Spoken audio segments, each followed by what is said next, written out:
जय माता दी। आप सबका हमारे चैनल लड्डू सेना पर स्वागत है। 8वां अध्याय रक्त बीज वध। ऋषि बोले, चंड-मुंड दोनों दैत्यों के मारे जाने एवं बहुत सी सेना के भी श्रेय हो जाने पर असुर राजा महाप्रतापी शुंभ के चित्त में भारी क्रोध पैदा हो गया। उसने सभी दैत्यों की सेना को युद्ध के लिए आज्ञा दे दी। उसने कहा, आज श्रेयसी उदयुध सेनापति अपनी सारी सेना को लेकर चले। असुर 84 कंबू सेनापति भी अपनी सेना के साथ युद्ध के लिए निकले और मेरी आज्ञा के 50 करोड़ वीर्यकुल के असुर तथा 100 धूम्रकुल के सेनापति सेनाओं के साथ कूच कर दी। फिर मेरी आज्ञा से कालिक, मौर्य, धौरेंद्र, कालिके सभी असुर तैयार होकर शीघ्र प्रस्थान करे। भयंकर शासन करने वाले असुरराज शुंभ ने इस प्रकार आज्ञा देकर स्वयं भी बहुत सारी सेनाओं के साथ प्रस्थान कर दिया। जब चंडिका ने देखा अब इस और भयानक सेना लेकर निशुंभ आ रहा है, तब उन्होंने अपना धनुष की टंकार करके पृथ्वी आकाश के मध्य भाग को गुंजा दिया। हे राजन, उस समय सिंह ने भी बड़ी भारी गर्जना की। फिर अंबिका जी ने घंटा बजाकर उस गर्जना को और भी बढ़ा दिया।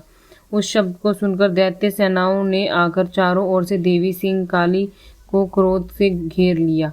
इसी अवसर के मध्य में, हे राजन, दैत्यों के नाश के लिए तथा देवताओं की वृद्धि के लिए अत्यंत बल एवं पराक्रम के संपन्न होकर ब्रह्मा, विष्णु, शिव, कार्तिक, स्वामी इंद्र आदि देवों की शक्तियां उन्हीं के शरीरों से निकलकर उन्हीं रूपों से चंडिका देवी के पास आ गई।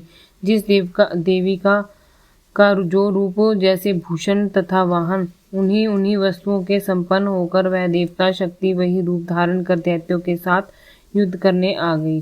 ब्रह्मा जी की शक्ति जैसे ब्रह्माणी कहा जाता है, जो हंसों से जुते हुए विमान पर आरूढ़ थी, अक्षय सूत्र कमंडल से सुशोभित थी, सबसे प्रथम उपस्थित हुई। महेश्वर की शक्ति वृषभ पर विराजमान सुंदर त्रिशूल धारण किए, मां सर्पों के कंकान धारण किए, मस्तक पर चंद्रशेखर सुशोभित थी, वह मातेश्वरी शक्ति आई। कार्तिक स्वामी की शक्ति हाथ में शक्ति लिए मोर पर आरूढ़ कुमारी अंबिका शक्ति दैत्यों से युद्ध करने आई। वैसे ही विष्णु की शक्ति गरुड़ पर सवार होकर शंख, चक्र, गदा, शांग्र एवं खंग हाथ में लिए हुए वैष्णवी शक्ति आ गई। यज्ञ वाहरा का चित्त रूप धारण करने वाली विष्णु की वाहरा शक्ति वैसे ही शरीर धारण करके वहां आई। नरसिंह जी के समान शरीर को धारण कर किए हुए गर्दन के बालों से फटकर डाले से आकाश के तारों को बिखेरते हुई नरसिंही शक्ति वहां आ पहुंची। इंद्र की शक्ति इंद्र के समान रूप वाली 1000 नेत्र धारण किए वज्र हाथ में लेकर ऐरावत गजारज पर आरूढ़ होकर वहां आ गई। तब इन शक्तियों से घिरे हुए शंकर जी ने चंडिका से कहा, मेरी प्रसन्नता के लिए शीघ्र से शीघ्र इन असुरों का संहार करो। तब देवी के शरीर से अत्यंत भयानक सैकड़ों गिदड़ियों की भांति हूं करती हुई बहुत चंडिकाएं शक्ति प्रकट हो गई। तब उस अपराजिता देवी ने धुएं जैसा हटा वाले शिव से कहा, भगवत, आप दूत बनकर शुंभ निशुंभ के पास जाएं। वहां जाकर उन महाभिमानी शुंभ निशुंभ दानवों को तथा युद्ध में आए हुए दूसरे दानवों को भी कहें कि हे दानवों, यदि तुम जीना चाहते हो तो त्रिलोकी का राज्य इंद्र प्राप्त करें, सभी देवता यज्ञ भाग पाएं और तुम लोग पाताल में चले जाओ। यदि तुम्हें कुछ बल का अभिमान हो, युद्ध की अभिलाषा हो तो आ जाओ, ताकि तुम्हारे मांस से मेरी गिदड़ियों तृप्त हो जाएं। इस दूत रूप में स्वयं शिव को ही देवी जी ने नियुक्त किया। वह शिव शक्ति संसार में शिवदूती इस नाम से विख्यात हुई। जब शिव द्वारा कथित देवी जी के वचन उन महाअसुरों ने सुने तो बड़े क्रोध में आ गए और जहाँ कात्यायनी देवी स्थित थी उस ओर बढ़ने लगे। वहां कुपित होकर उन देव शस्त्रों ने बाण, शक्ति, सृष्टि आदि आयुधों से देवी जी पर पहले वर्षा करना आरंभ कर दिया। तब टंकार करके धनुष द्वारा पहने पहने बाण छोड़कर देवी जी ने बोला, खेल ही खेल में उनके फेंके हुए बाण, शूल, शक्ति, परशु आदि शस्त्रों को काट डाला। फिर काली भी उनके समान होकर शस्त्रों को शूल के प्रहारों से फिरती चीरती, खटवांग से कुचलती मारती विचरण करने लगी। इधर ब्रह्मानी शक्ति भी जिस ओर दौड़ती उसी ओर अपने कमंडल का जल छिड़क देती, जिससे शत्रुओं का पराक्रम एवं तेज नष्ट हो जाता था। माहेश्वरी शक्ति ने त्रिशूल द्वारा, वैष्णवी शक्ति ने चक्र द्वारा, कौमारी शक्ति ने शक्ति द्वारा उन दैत्यों का श्रेय करना आरंभ कर दिया। इंद्री शक्ति के वज्र गिराने से सैकड़ों दैत्य दानव वृंद्रीन होकर रुधिर के पतनाले बहाते हुए पृथ्वी पर गिरने लगे। वाराही शक्ति ने तो कुछ एक को तुंड प्रहार से मार गिराया, कितने दैत्यों को छातियों अपनी दांडों से अग्र भाग से चीर डाली। वाराह मूर्ति ने चक्र द्वारा बहुत से दैत्य चीर फाड़ डाले, कितने महादैत्यों को नरसिंही शक्ति अपने नाखूनों से वृद्धि करके खाने लगी। कितने दैत्य शिवदूती के कठोर अट्टहास से भयभीत होकर पृथ्वी पर गिरते हुए फिर उन्हें खाती गई। इस प्रकार अत्यंत कुपित होकर अनेक उपाय द्वारा बड़े बड़े दैत्यों को मारते हुए मृत्यगण को देखकर देव शत्रुओं के सैनिक भागने लग गए।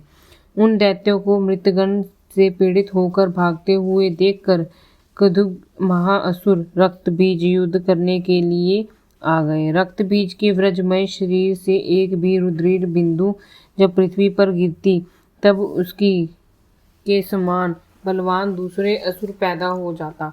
उस महासुर को आकर इंद्र शक्ति के साथ युद्ध किया। तब इंद्री शक्ति ने अपने वज्र के साथ द्वारा रक्त बीज की ताड़ना की। वज्र के लगते ही उसके शरीर से बहुत ही योद्धा पैदा हो गए। इनका रूप पराक्रम रक्त बीज के समान था।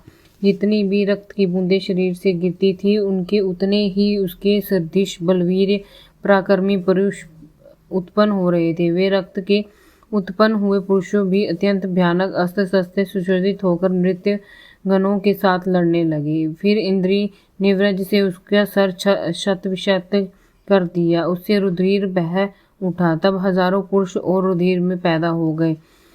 वैष्णवी शक्ति ने चक्र द्वारा उसे मारा। इंद्री ने गदा द्वारा असुरराज की ताड़ना की। वैष्णवी के चक्र से श्रत होने पर उसके शरीर से ज्यों ही रुधिर स्राव हुआ, उससे हजारों उसी के समान महाअसुर पैदा हो गए, जिनसे संपूर्ण जगत भर गया। कुमारी ने शक्ति से उसे मारा। वाराही ने तलवार से, महेश्वरी ने महाअसुर रक्तबीज का त्रिशूल से हनन किया। उसे दैत्य ने भी गदा द्वारा अपनी मृत्यगणा को पृथक पृथक मारा। उस समय रक्तबीज बड़े क्रोध से समाविष्ट था। शक्तिशूल आदि अशुद्धों को कई बार विकसित होने पर उसके शरीर से रक्त प्रवाह से पृथ्वी पर गिरते हुए सैकड़ों असुरें उत्पन्न हो चुके थे। दैत्यों से उत्पन्न उन असुरों से सारा जगत व्याप्त हो गया। देवताओं ने डरा और उदास देखकर तब शीघ्र ही चंडिका ने काली से कहा, हे चामुंडे, अपना मुख तुम अधिक विस्तार से फैला लो। मेरे शस्त्र के प्रहार से गिरते हुए रुधिर बिंदु और बिंदुओं से उत्पन्न महादैत्यों को अपने वेगवान मुख द्वारा खाती जाओ और युद्ध भूमि में रुधिर रोपण इन महादैत्यों का भक्षण करती घूमती रहो। इस प्रकार कहकर चंडिका ने रक्त बीज पर त्रिशूल से प्रहार किया। फिर काली ने रक्त बीज का रुधिर मुख में ग्रहण किया। उस दैत्य ने भी चंडिका पर गदा चलाई, किंतु उस गदापात द्वारा चंडिका को कुछ भी वेदना नहीं हुई। रक्त बीज के शक्त विक्षक्त शरीर से जो बहुत सा रुधिर गिरने लगा, उसे चामुंडा मुख द्वारा पीती गई, और जो रक्तपात से दैत्य उत्पन्न हो गए थे, उन्हें भी मुख में डालती गई। इस प्रकार चामुंडा ने सभी दैत्य खा डाले और रक्त बीज का रुधिर भी पी लिया। तब देव ने शूल, वज्र, तलवार और सृष्टि आदि आयुधों से हीन पर उन महाअसुरों रक्त बीज को मार दिया। शस्त्रों समूह से आहत होकर वह पृथ्वी पर गिर पड़ा। हे राजन, रुधिर तो उसका चामुंडा ने पी ही लिया था। उसकी मृत्यु होने पर देवता परम प्रसन्न हुए। मृत्यगण उसके रुधिर पान के मध्य से उन्मत्त होकर नृत्य करने लगे। यह सच्ची घटना सुनकर आपको कैसा लगा, आप कमेंट ज़रूर करें। आप सभी से प्रार्थना है कि अगर चैनल को सब्सक्राइब नहीं किया है तो सब्सक्राइब कर लें और बेल आइकन को दबा दें, जिससे आपको ज़्यादा वीडियो देखने को मिल सके। राधे राधे। श्री बांके बिहारी लाल की जय।